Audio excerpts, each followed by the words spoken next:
Hi friends, welcome to Srikaram devotional TV. ఇప్పుడు మనం ఎక్కడికి వెళ్తున్నామంటే యాదాద్రి భువనగిరి జిల్లా కేంద్రంలో ఉన్న పచ్చలకట్ట సోమేశ్వరాలయం. ఈ దేవాలయం హైదరాబాద్కు వెళ్లే జాతీయ రహదారిపై భువనగిరి డాక్ బంగ్లా దగ్గర వెనక భాగంలో ఈ దేవాలయం ఉంది. మహిమాన్విత శైవ దేవాలయం ఈ పచ్చలకట్ట సోమేశ్వరాలయం. ఒక్కసారి ఈ దేవాలయం దర్శిస్తే కోరిన కోరికలు నెరవేరుతాయని భక్తులు అంటుంటారు. అట్లాంటి ప్రఖ్యాత దేవాలయం గురించి మీకు చూపించాలని ఆలోచనతో ఈ దేవాలయాన్ని మేము ఎంచుకున్నాం. ఈ ఎపిసోడ్లో ఈ పచ్చలకట్ట సోమేశ్వరాలయం గురించి మీకు చూపిస్తాను. ఇలాంటి మరిన్ని వీడియోలు మీకు అందాలంటే, మా నుంచి మరిన్ని వీడియోలు మీకు రావాలంటే మా వీడియోలను లైక్ చేయండి, మీ బంధువులకు మిత్రులకు షేర్ చేయండి, పక్కనున్న బెల్ బటన్ నొక్కి మా ఛానల్ని సబ్స్క్రైబ్ చేసుకోండి. ఇప్పుడు మనం భువనగిరి జిల్లా కేంద్రంలో ఉన్న పచ్చలకట్ట సోమేశ్వరాలయం చూద్దాం పదండి.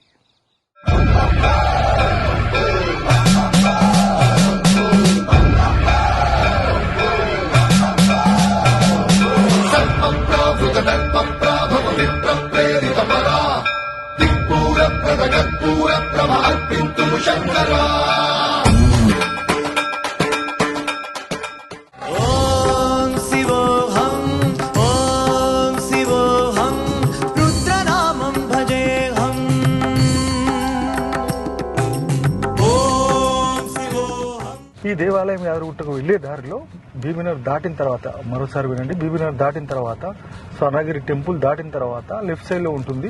స్వామివారి స్వాగత తోరణం కూడా మనకు రోడ్డు మీద కనిపిస్తుంది. వరంగల్ భువనగిరి జాతీయ రహదారిపై, ఇటు వరంగల్ హైదరాబాద్ జాతీయ రహదారి పైన ఇది స్కూలు.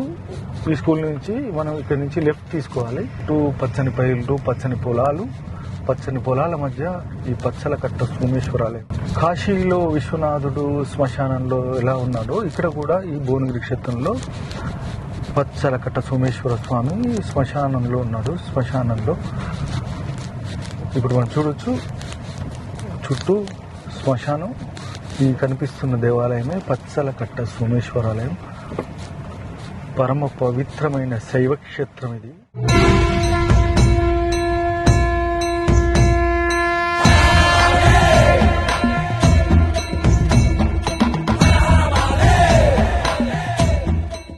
మనం చూస్తున్న ఈ దేవాలయం పచ్చలకట్ట సోమేశ్వరాలయం.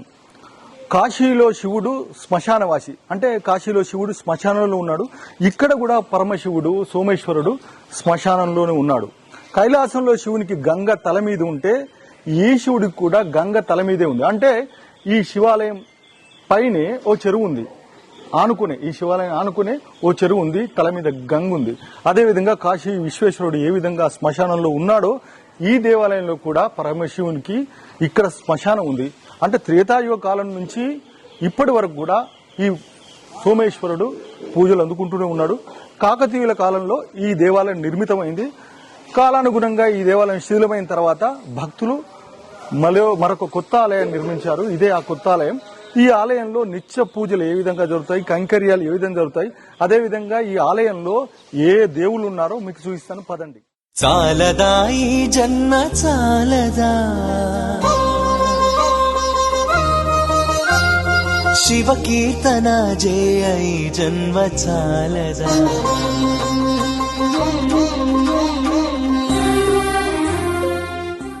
ఈ పచ్చలకట్ట సోమేశ్వరాలయం స్థలపురాణానికి వస్తే, పూర్వకాలంలో ఇది దట్టమైన కారడులో ఉంది ఈ శివాలయం. అంటే త్రేతాయుగం కాలం నుంచి ఈ శివాలయం పూజలు అందుకుంటుంది. అంటే రావణాసురుని యుద్ధం జరిగినప్పుడు లక్ష్మణుడు మూర్ఛపోతే ఆంజనేయ స్వామి సంజీవిని పర్వతాని కోసం వెళ్ళినప్పుడు సంజీవి పర్వతం తీసుకుని వస్తుంటే ఆ సంజీవి పర్వతంలోని ముక్క ఇక్కడ రాలిపడిందట అని ఇక్కడ స్థలపురాణం చెప్తుంది.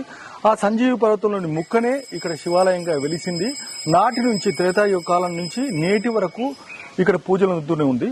స్వామివారి మీద సూర్యకిరణాలు పడితే ఈ ప్రాంతం అంతా పచ్చగా మారిపోయేదట. ఇక్కడ భువనగిరి నుంచి ఈ చెరువులో రజకులు బట్టలు ఉతుకుతూ వచ్చినప్పుడు ఇదంతా చూసి ఊర్లో వచ్చి చెప్పేవారు, ఈ స్వామివారు పచ్చగా అవుతుంది, స్వామివారి కిరణాలు పడితే పచ్చగా అవుతుందని. అది చూసి తండోపతండాలుగా నాటి నుంచి ఈ స్వామివారిని పూజిస్తూ సేవిస్తూ ఉన్నారు. ఓం నమ శివాయ అనే మంత్రాన్ని మనసారా పలికితే చాలు, ఇట్టే కరిగిపోయే దేవుడు పరమశివుడు. అలంకార ప్రియ విష్ణు, అభిషేక ప్రియ శివ అంటున్న ఈ ఆగమాదులు. చెంబడి నీళ్లు నెత్తి మీద పోసి ఈసుమంత మారడాకు తల మీద వేస్తే ఇట్టే కరిగిపోయే దేవుడు బోలాశంకరుడు. ఈ పచ్చలకట్ట సోమేశ్వరాలయంలో అభిషేక ప్రియుడు సోమేశ్వరుడు. అంటే ఇది మనకు కనిపిస్తున్నది గర్భాలయం. ఈ పక్కనే విఘ్నేశ్వరుడు, కుడివైపు ఎడమవైపు సుబ్రహ్మణ్య స్వామి. ఈ స్వామివారికి ఎదురుగా నంది కనిపిస్తుంది.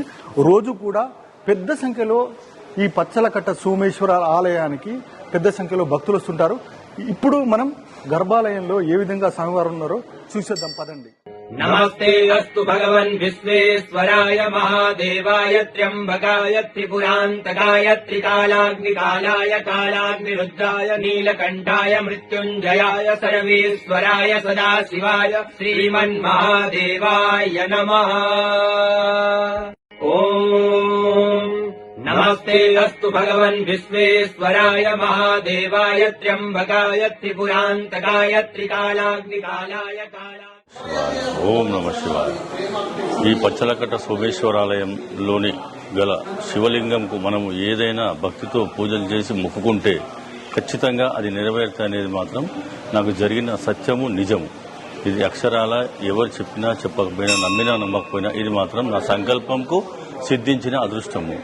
నాకు ఎటువంటి పరిస్థితి ఎదురైందంటే, నాకు నా పెద్ద బిడ్డ పెళ్లికి డబ్బులు లేక సతమతం అవుతున్న పరిస్థితుల్లో ఆ భగవంతుని కార్తీక మాసం లాస్ట్ సోమవారము ఒక వ్యక్తి దగ్గర డబ్బులు అడిగితే వాళ్ళు ఇస్తా అన్నారు, ఇవ్వలేకపోయినరు వాళ్ళ పరిస్థితిని బట్టి. కానీ ఆ రోజు నేను వచ్చి ఒకటే వేడుకున్నా, అయ్యా పెళ్లి చేస్తేనేమో చెయ్యి, లేదంటే నీ లోపల ఐక్యం చేసుకో, మేమున్న కుటుంబ సభ్యులందరినీ అని చెప్పి మొక్కి వెళ్ళిపోయినాక ఒక రోజు మరుసటి రోజు ఒక షావుకారు పిలిచి, నువ్వు పెళ్లి చేస్తా అంటున్నావు, డబ్బులు లేవంటున్నావు, ఎట్లా నమ్మొచ్చు అంటే, లేదు ఇది ఉన్న వాస్తవం అని. అంటే నేను ఇంట్లో అడగాలంటే అడగొచ్చు, తప్పేం లేదు. 90 పోయి అడిగితే అవును అన్నా ఇట్లా లేవు వాస్తవం అని అంటే, అప్పటిదప్పుడు ఆయన తీసుకుపోయి వాళ్ళ సడ్డకుని దగ్గర నా ఇంటి పేపర్లు పెట్టిన తర్వాత 3 లక్షల రూపాయలు, 4 లక్షలు అక్షరాలు అడిగి అప్పటిదప్పుడు ఇచ్చిండు. ఆయన ఆ సంకల్పం, ఆ పచ్చలకట్ట సోమేశ్వర స్వామి సంకల్పం లేకపోతే ఈ రోజు నా బిడ్డ పెళ్లి జరిగి ఉండేది కాదు. ఇది మాత్రం సత్యం, నిజం. ఓంకార రూపిణి క్లీంకారవాసిని జగదేక మోహిని.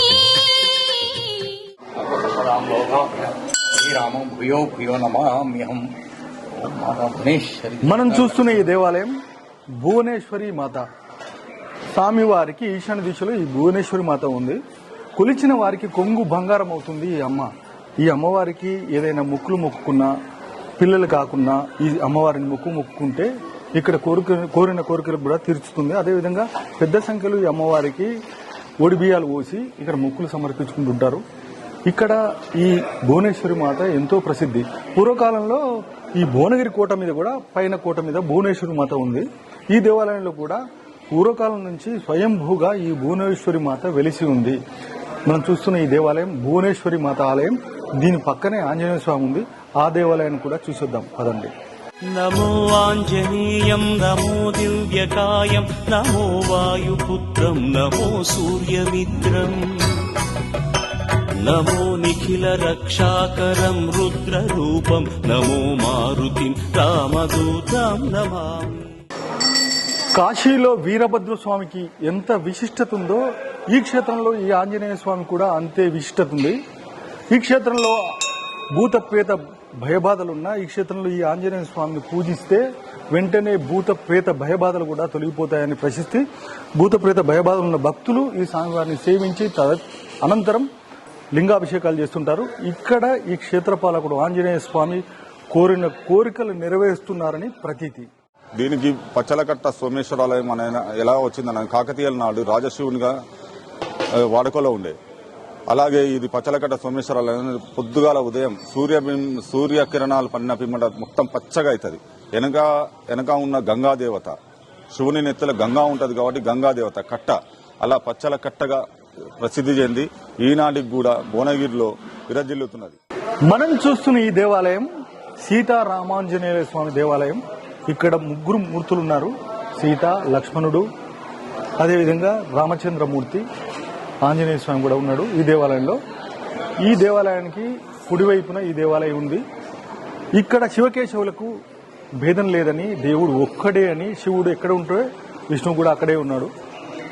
ఇక్కడ ఈ స్వామివారికి సీతారామ కళ్యాణోత్సవంలో అంటే భద్రాచలంలో కళ్యాణం ఏ విధంగా జరుగుతుందో ఇక్కడ కూడా శ్రీరామనవమికి ఇక్కడ కళ్యాణం చేస్తుంటారు. ఇక్కడ మనం చూస్తున్న ఈ దేవాలయం సీతారాముల వారి దేవాలయం.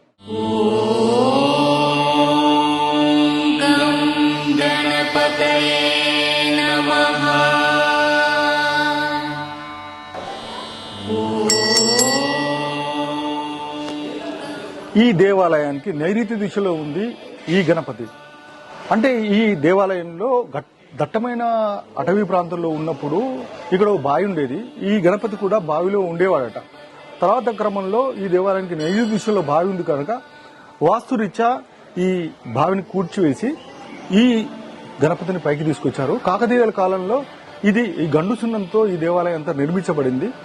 కాలానుగుణంగా దినదినం ప్రవర్ధమానంగా భక్తులు స్వామివారిని దర్శించుకున్న తర్వాత కోరిన వారికి కొంగు బంగారమై కోరికలు నెరవేరుతున్న సమయంలో దినదిన ప్రవర్ధమానమై ఇంతింతై వటుడింతై అన్నట్టు ఈ దేవాలయం అభివృద్ధి చెందుతూనే ఉంది. ఇప్పుడు మనం చూస్తుంది కాకతీయ కాలం నాటి గణపతి దేవుడు మనం చూస్తుంది ఇక్కడ. ఈ స్వామివారికి ఈ దేవాలయంలో వచ్చిన భక్తులు ఈ స్వామివారిని కూడా దర్శించుకొని ఈ దేవాలయం చుట్టూ ప్రదక్షిణ చేస్తుంటారు. ఈ స్వామి గణపతిని ప్రదక్షిణ చేసిన తర్వాత మనం అటువైపు వెళ్తే జోడు నాగులు కూడా ఉన్నాయి. సంతానం కాని వారు ఆ జోడు నాగులను పూజిస్తే సంతానం అవుతుందని ఈ క్షేత్రంలో ఒక నానుడి. సంతానం కాని వారు ఆ జోడు నాగులను దర్శించుకొని సంతానం పొందుతున్నారు ఎంతో మంది. నాకు జరిగిన కొన్ని సంఘటనలు మా బాబు పిల్లలకు కానీ మా పిల్లలకు మామూలుగా చదువుకున్నప్పుడు ఫస్ట్ 10th క్లాస్ బాగా రాశాడు ఎగ్జామ్. ఇంటర్ ఫస్ట్ ఇయర్లో సెకండ్ ఇయర్ మెయిన్స్ ఎగ్జామ్ రాశాడు. ఫస్ట్ ఇయర్ అటెంప్ట్లో ఫస్ట్ ఎగ్జామ్ మామూలు మార్క్స్ వచ్చాయి. సెకండ్ అటెంప్ట్లో మా బాబు శివయ్యను దర్శనం చేసుకొని వెళ్ళు, నీకు ఖచ్చితంగా ఐఐటీలో సీట్ వస్తుందని చెప్పి అన్నాను. అంటే మా బాబు ఆ దేవుని నమ్మి సోమవారం పుట్టిన అది కూడా ఎగ్జామ్ ఆ రోజు శివయ్యని దర్శనం చేసుకొని ఎగ్జామ్ రాశాడు. ఆయనకు 5,000 ఆల్ ఇండియా 5,137 ర్యాంక్ వచ్చింది. ఎన్ఐటి వరంగల్లో జాయిన్ అయినాడు. అప్పటి నుంచి మా బాబుకు కూడా శివాలయం మీద బాగా భక్తితో నమ్మకం కుదిరింది. నాకు కూడా ఆర్థికంగా కలిసి వచ్చింది. నేను ఒక షాపు పెట్టుకున్నాను. షాపు కూడా దినదిన అభివృద్ధి జరిగింది.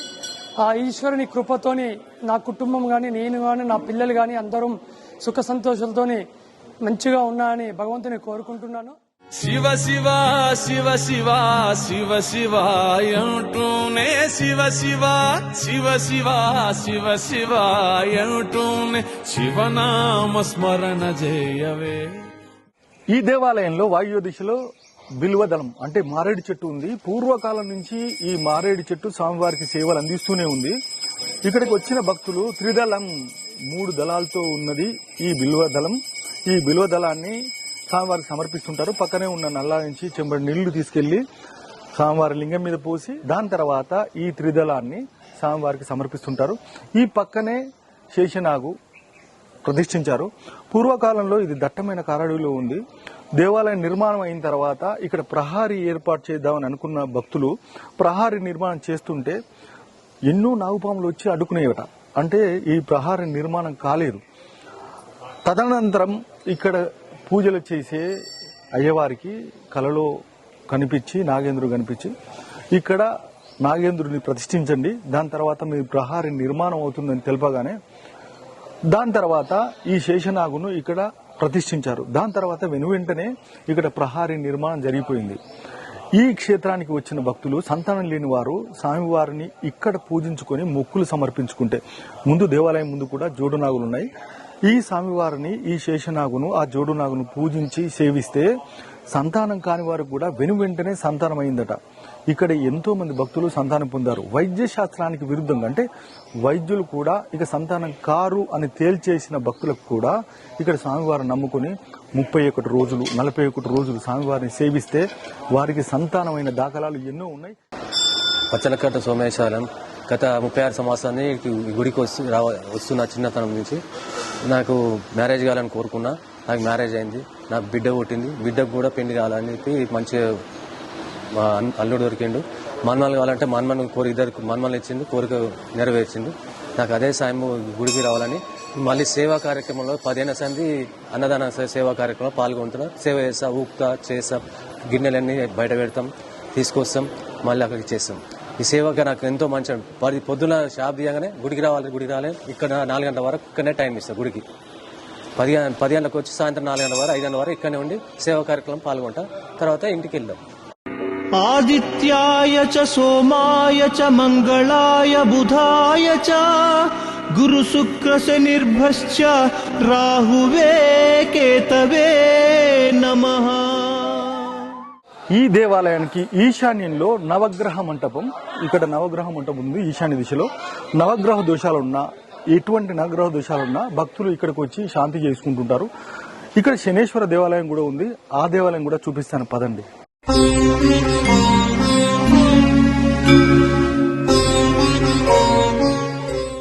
మనం చూస్తుంది శనేశ్వర దేవాలయం. స్వామివారి ప్రాంగణం బయట ఈ శనేశ్వర దేవాలయం ఉంది. ఈశాన్య దిశలో శని త్రయోదశి రోజు విశేషంగా పెద్ద సంఖ్యలో ఇక్కడికి భక్తులు వస్తుంటారు. శని దోషాలు ఏమైనా ఉంటే ఇక్కడ శనికి తైలాభిషేకాలు చేసి వారి శని దోషాలు పోగొట్టుకుంటుంటారు. శనికి ఇక్కడ శని త్రయోదశి రోజు విశేషంగా పూజలు జరుగుతాయి. భువనగిరి పట్టణంలోనే నెలకొని ఉన్నటువంటి పచ్చలగట్ట సోమేశ్వరాలయ నిత్య దర్శకుని నేను రోజువారీగా దాదాపుగా 10-12 సంవత్సరాలుగా మా విద్యార్థి జీవితంలో కూడా ఆనాడు ఈ యొక్క శివాలయంలో చదువుకొని ఉన్నత శిఖరాలకు ఎదిగి ఉన్నత విద్యను అభ్యసించడంలో ఆ శివయ్య ఆశీస్సులే మాకు నిత్యం. అదేవిధంగా మా కుటుంబం కూడా మేము నిత్య దర్శనం చేసుకుంటేనే ఒక మనసు ప్రశాంతత. ఎంత దూరం వెళ్ళినా మా పచ్చలగట్ట సోమేశ్వరాలయాన్ని దర్శించుకొనే బయటికి వెళ్లే భక్తునిగా మేము కొనసాగుతా ఉన్నాం. కాబట్టి ఆయనను దర్శనం చేసుకుంటేనే మా హృదయం ప్రశాంతత ఉంటుంది, మా ఆరోగ్యం బాగుంటుంది. మా పిల్లలు పాపలందరూ కూడా ముఖ్యంగా లోకా సంస్థ సుఖినోభవంతన్న నినాదం ఇక్కడ ఆ భగవంతుని దర్శనంలో ఉంటుందని మేము నిత్య దర్శనం చేసుకుంటా ఉన్నాం. చాలా మంది రోజుకు దాదాపు 300 నుంచి 500 మంది నిత్య దర్శకులు ఉన్నారు. దాదాపు 5 నుంచి 10,000 మంది సోమవారం రోజు వచ్చి దర్శనం చేసుకుంటా ఉంటారు. మా కుటుంబం నెలవెలుకుగా అక్కడ లక్ష్మీనరసింహస్వామిని, ఇక్కడ పచ్చలగట్ట సోమేశ్వరస్వామిని దర్శనం చేసుకుంటా ఉన్నాం. ఆ భగవంతుడు అందరికీ ఆయురారోగ్యాలు ఇచ్చి ఈ ప్రాంత ప్రజలను మమ్మల్ని అందరూ కూడా ఆశీర్వదిస్తా ఉన్నాడు. ఓం నమ శివాయ, ఓం నమ శివాయ. ఈ భువనగిరి పట్టణంలో పురాతనంగా మహారాజులు పాలించే వారి కాలంలో ఈ యొక్క శివాలయం ఒక్కటే ఉన్నది. వారు కూడా మహారాజులు కూడా ఇక్కడ వచ్చి పూజలు చేసుకున్నట్టు ఆ చరిత్ర ద్వారా తెలుస్తుంది. ఈ యొక్క భువనగిరి పట్టణంలో రాజుల కాలంలో ఒక భువనగిరి కిలా మీద భువనేశ్వరి మాత దేవాలయం ఒకటి, ఈ శివాలయం ఒకటి రెండే ఉన్నట్టు చరిత్రకారులు చెప్తుంటారు. అదేవిధంగా ఈ పచ్చలకట్ట సోమేశ్వర స్వామి వారు ఏ విధంగా ఉన్నాడంటే, మనకు స్వయంగా చూస్తే ఆ యొక్క శంకరుడు భగీరథ ఆ యొక్క గంగా జలాన్ని తన జూటాజూటంలో బంధించి ఆ కిందికి పడి ఆ సృష్టి అంతా ఆగం కాకుండా, ఊరంతా ఆగం కాకుండా ఎట్లయితే నీళ్లను ఒడిచిపట్టిండో, అదేవిధంగా ఇక్కడ మన సోమేశ్వర స్వామి ఆయన వెనుక ఉన్న చెరువు నీళ్లను ఆయన ఆపి ఈ విధంగా ఆ చెరువు తెగకుండా, ఈ చుట్టుపక్కల నీళ్ళు ఎక్కడ పోకుండా ఆయన నెత్తి మీద ఆపుకున్నట్టు ఇక్కడ ఆయన కూడా వెలిసిండు స్వామివారు. మనోబుద్ధ్యహంకార చిత్తాని నాహం న చ శ్రోత్ర జిహ్వే న చ ఘ్రాణ నేత్రే న చ వ్యోమ భూమిర్న తేజో న వాయుః చిదానంద రూప శివోహం శివోహం చిదానంద రూప. ఓం నమ శివాయ. నా పేరు జగన్మోహన్. నేను గత 15 సంవత్సరాల నుంచి పచ్చలకట్ల సోమేశ్వర స్వామి దర్శనానికి ప్రతి సోమవారం తప్పకుండా రావడం జరుగుతుంది. ఏదేమైనప్పటికీ దర్శనానికి మాత్రం ఖచ్చితంగా వస్తాను. ఇంకొకటి ఏంటంటే మేజర్ ప్రాబ్లం, నాకు కాలు నొప్పులు విపరీతంగా ఉండేను. స్వామివారి దర్శనం చేసుకున్న తర్వాత, స్వామివారికి దర్శనం చేసుకున్న తర్వాత నాకు ఎలాంటి కాళ్ళ నొప్పులు కానీ కీళ్ళ నొప్పులు కానీ ఇలాంటివి లేకుండా జరిగినాయి. అంతమందికి పెయిన్ కిల్లర్ రెగ్యులర్గా వాడేవాడిని. ఇప్పుడు పెయిన్ కిల్లర్ కాదు కదా, అట్లీస్ట్ జెండు బాం కూడా పెట్టిన అవసరం లేకుండా నా కాళ్ళ నొప్పులు మొత్తం ఫ్రీ అయిపోయినాయి. అదంతా స్వామివారి దయ, స్వామివారి పుణ్యాన్ని జరిగిందని నమ్ముతున్నా. నా వెనక కనిపిస్తుంది స్వామివారి విమాన గోపురం. స్వామివారి దేవాలయం మీద ఉన్న గోపురం అది. కార్తీక మాసంలో ఈ గోపురం మధ్యలో కార్తీక దీపం వెలిగిస్తారు. అంటే బ్రహ్మీ ముహూర్తంలో ఇక్కడ కార్తీక దీపం వెలిగిస్తే ఆ మాసం అంతా ఎన్ని గాలులు వచ్చినా గానీ ఆ దీపం ఆరిపోకుండానే ఉంటుందట. అంటే ఎంత విశిష్టతో చూడండి, గాలికి గాని వర్షానికి గాని ఆరిపోకుండా ఒక మాసం అంతా ఆ దీపం అలాగే ఉండడం అనేది స్వామివారి మహత్య కదా. అదేవిధంగా కాశీలో ఏ విధంగా ఇక్కడ పూజలు జరుగుతాయో కార్తీక మాసంలో ఇక్కడ కూడా అదే విధంగా కార్తీక మాసంలో ఇక్కడ పూజలు జరుగుతుంటాయి. నిత్యం ఆ కాశీ విశ్వేశ్వరునికి ఏ విధంగా సేవలు జరుగుతుంటాయో ఈ పచ్చలకట్ట సోమేశ్వరాలయం కూడా అదే విధంగా పూజలు జరుగుతుంటాయి.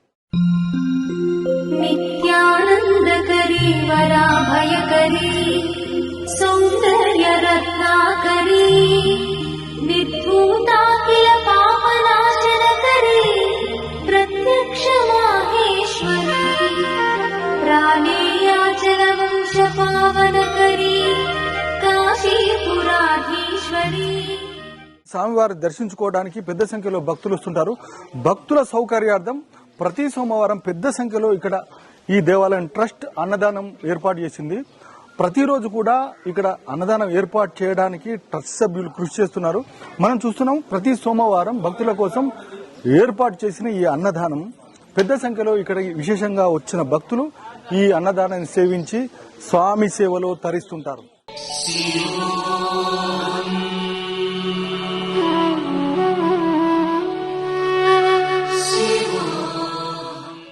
దేవాలయం ముందు భాగంలో సరాసరి తూర్పు భాగంలో జంటనాగులు ఇక్కడ ఈ దేవాలయంలో ఈ జంటనాగులు ఎంతో విశిష్టమైంది. అంటే ఇక్కడికి వచ్చే దంపతులకి అంటే సంతానం కాని దంపతులు విశేషంగా ఇక్కడ సంతానం కోసం పూజలు చేస్తుంటారు.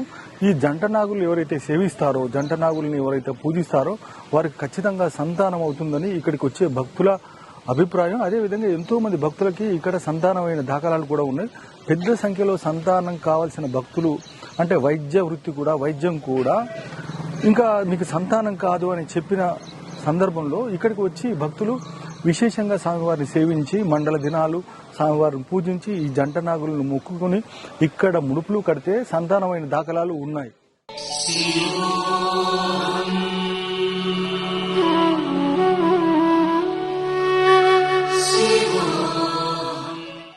దేవాలయం ముందుగా సరాసరి విగ్రహానికి అంటే లింగానికి ముందుగా వేప రాగి చెట్టు. అంటే వేదంలో ఏం చెప్తుందంటే రాగి చెట్టు అంటే విష్ణుమూర్తి, వేప చెట్టు అంటే లక్ష్మి. వేప రాగి చెట్టు రెండు ఒక దగ్గర కలిసి ఉంటే మాత్రం మహా విశేషం. హరి ఓం దేవాస్తాం విశ్వరూపా పశవో వదంతి స్థానో మంద్రేశమోర్జందుహానదైనర్భాగస్మ నృపశిష్టుదయతో అయం ముహూర్త సుముహూర్తోస్తు. ఈ దేవాలయం ప్రతిరోజు ఉదయం 4:30 తెరవబడుతుంది. మధ్యాహ్నం వచ్చేసరికి మధ్యాహ్నం 12:30 వరకు కూడా ఈ దేవాలయం తెరిచి ఉంటుంది. 4:30 నుంచి మధ్యాహ్నం 12:30 వరకు. తిరిగి తర్వాత 4 గంటల నుంచి రాత్రి 9 గంటల వరకు కూడా ఈ దేవాలయం తెరిచే ఉంటుంది. ఓం నమ శివాయ అని మనసారా పలికితే చాలు కరుణించే దేవుడు ఈ పచ్చలకట్ట సోమేశ్వరుడు. ఎవరైనా ఆర్థిక ఇబ్బందులున్నా, సంతానం కారివారున్నా, విద్యా అభివృద్ధి కోసమైనా ఈ స్వామివారిని మొక్కుకుంటే విశేషమైన ఫలితాలు కలుగుతాయి. అందుకోసమే పెద్ద సంఖ్యలో వివిధ ప్రాంతాల నుంచి కూడా రోజు ఈ స్వామివారి క్షేత్రానికి వచ్చి చెంబడి నీళ్లు పోసి పక్కనే ఉన్న బిల్వదళం మారేడు దళం తీసుకొచ్చి ఆయన తల మీద పెట్టి వెళ్తుంటారు భక్తులు. అంటే 9 రోజులు 11 రోజులు మండల దినంలో అంటే 31 రోజులు, వీలైన వాళ్ళు 41 రోజులు ఈ స్వామివారిని సేవిస్తే అనుకున్న కోరికలు నెరవేరుతున్నాయి. ఇటు పవిత్ర పుణ్యక్షేత్రం యాదగిరి గుట్టకు వచ్చిన భక్తులు, అదేవిధంగా స్వర్ణగిరికి వచ్చిన భక్తులు ఈ క్షేత్రం దగ్గరలో ఉంది. సుమారుగా ఉప్పల్ నుంచి ఇది 40 కిలోమీటర్ల దూరం ఉంది. అదేవిధంగా యాదగిరి గుట్ట నుంచి కేవలం 12 కిలోమీటర్ల దూరంలో ఈ దేవాలయం ఉంది. అంటే జాతీయ రహదారిపై అంటే వరంగల్ హైదరాబాద్ జాతీయ రహదారి పైన ఈ మహిమాన్వితమైన పచ్చలకట్ట సోమేశ్వరాలయం ఉంది. ఈ ఆలయాన్ని దర్శించుకున్న వారు నిజంగా ధన్యులు. కాశీలో విశ్వేశ్వరునికి ఎంత మహత్తు ఉందో ఈ పచ్చలకట్ట సోమేశ్వరుని కూడా అంతే మహత్తు ఉంది. ఒక్కసారి దర్శిస్తే చాలు మీ దరిద్రాలన్నీ మటుమాయమవుతున్నాయి. భక్తుల మనోగతం. ఎంతో మంది భక్తులు కింది స్థాయి నుంచి కోటీశ్వరులైన సంఘటనలు ఎన్నెన్నో ఉన్నాయి. ఈ స్వామివారి లీలలు చెప్పనలవి కావు. మా ఛానల్ని లైక్ చేయండి, షేర్ చేయండి, బెల్ బటన్ నొక్కి సబ్స్క్రైబ్ చేయండి. మీ శ్రీకరం ఛానల్. ఈ వీడియో నచ్చినట్టయితే లైక్ చేయండి, షేర్ చేయండి. మా శ్రీకరం ఛానల్ని బెల్ బటన్ నొక్కి సబ్స్క్రైబ్ చేసుకోండి. ధన్యవాదాలు.